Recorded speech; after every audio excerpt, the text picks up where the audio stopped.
Quand je suis arrivé à l'Acadie, la première personne que j'ai rencontrée, c'est une dame Brosseau qui avait un tout petit magasin. Les gens venaient s'asseoir, puis les gens jasaient. Il y avait des habitués à cet endroit-là. Ma grand-mère avait sa demeure qui incluait le bureau de poste. Elle était maître de poste. Elle distribuait le courrier que M. Durand-Lot allait chercher à la voie ferrée. Puis elle a eu le bureau de poste durant 50 ans.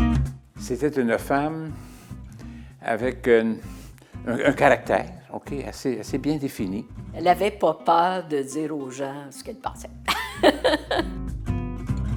La communauté anglophone à l'Acadie, on a gardé toujours des liens. On les aimait beaucoup parce que c'était du bon monde. Les Simpson, les Bennett, les Brownrigg. Moi, j'ai fait des foins avec les anglophones. Chez les Brownrigg? Oui.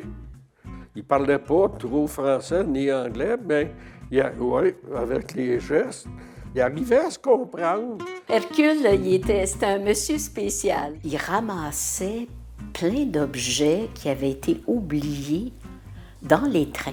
Puis il achetait ça pas cher, là, puis il revendait ça. Je me souviens de l'Acadie à l'époque où il y avait le docteur Lécuyer. Le docteur, il était tout dans le village. Il était docteur, il faisait partie de l'association des agriculteurs, il était secrétaire de la ville. On payait nos taxes municipales chez le docteur.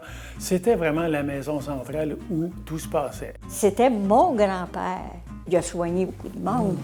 Disons qu'il n'y avait pas de spécialité. Là, les enfants ayant conservé tout ce que le docteur Lécuyer avait possédé, au presbytère, on a laissé une pièce spécialement faite pour le musée du docteur. On avait tout, y compris ses instruments pour arracher les dents, parce que le docteur était dentiste aussi. Il n'y avait pas d'injection pour calmer le mal, hein? C'était pas très délicat, là, tu sais.